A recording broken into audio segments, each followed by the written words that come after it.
Hey YouTube, so today I'm going to be showing you a short little video on how to reuse your wax from a candle.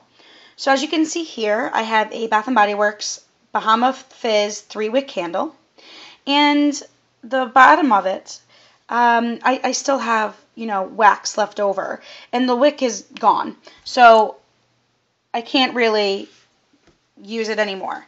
So the first thing that you are going to do is you take this container and you pop it in the freezer for a few hours.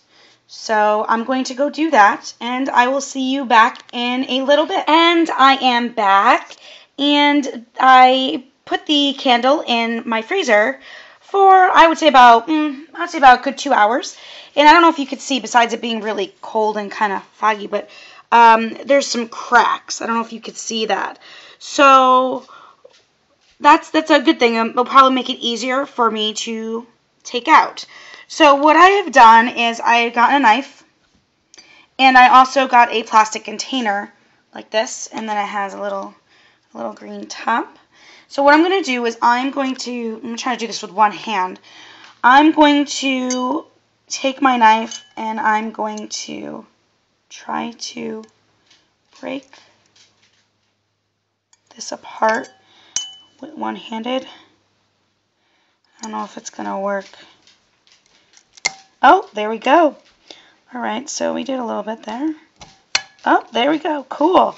Alright, so I'm going to dump this out onto my towel. And cool. Very nice.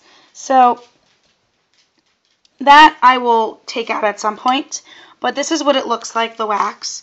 Now what I'm going to do now is I am going to cut the wax, or break it. I should probably break it, might be easier. Yep. I'm going to break this wax up and I'm going to put it into the little container. Now what I'm going to do after this is once I've broken these pieces up here, I'm going to put them in this, well, like I said, I would put them in the container. And then what I'm going to do is at some point I will burn them and, and so I can reuse the wax. So that's what the bottom looks like. That's where the wick is. And yeah, it does look like I have a lot of wick left, but I really don't. I really don't have a lot of wick left. So now I'm going to pause this, and I'm going to show you what you need to do now with your container, and I will be right back. Okay, so the next step after this is to fill your sink up just fill a sink up. This is my kitchen sink, and what I did was I put one of the water stopper that's in my bathroom into here, because sometimes the little stoppers in my kitchen sink don't work. So what you're going to do is you're going to fill your sink up with water, and then you're going to add a little bit of dish soap.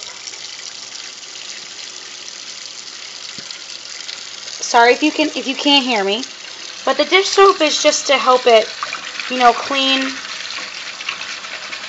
supposed to clean the clean the candle. Clean the label off and get any excess wax out. Now you want to be careful, because you want to make sure that your container is room temperature, because you don't want your container to crack, because sometimes what happens is that if you put your container in and it's very cold, then it has a tendency to crack. So we don't want that to happen. So now what I'm going to do is I'm just going to temper this for a second. Okay. Now I'm going to put a little bit of soap in this. Sorry about the mess in the other sink. And I'm going to fill that up. And while that's still like that, I'm going to make sure that the water, see, it goes a little bit past halfway, which it has. Yep. And I will be back in a minute to show you what to do next. So you're going to leave this here. You're going to leave this in your sink for about, I would say, a good maybe 10 minutes. And I will be back. So now what I'm going to do is I'm going to take my container out of the hot water. And as you can see, I have another one going on at the same time. And this one actually was a bigger one, so I wanted to get that one done. So I'm going to set that over here.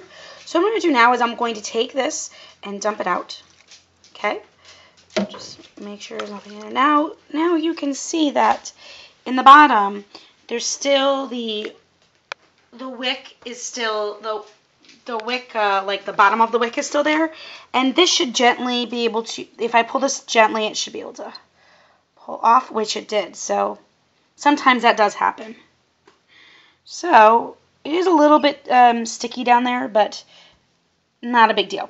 So now what you're going to want to do next is you're going to want to take this, the bottom, and you're going to want to just scrape it off. You could peel it off. The hot water and the soap really helps out a lot. So I'm going to peel that off. As you can see, it comes off really easy. Oh, there's a glare. I'm sorry. I'm just scratching it off with my fingernail. And it's coming off really easy. Or you could use a knife if you don't want your... stupid label. Or if you don't want your label, your hands to get sticky or anything like that. So it comes off very easily, just like I said. I mean, I don't know if it looks it, but it's coming off pretty easy.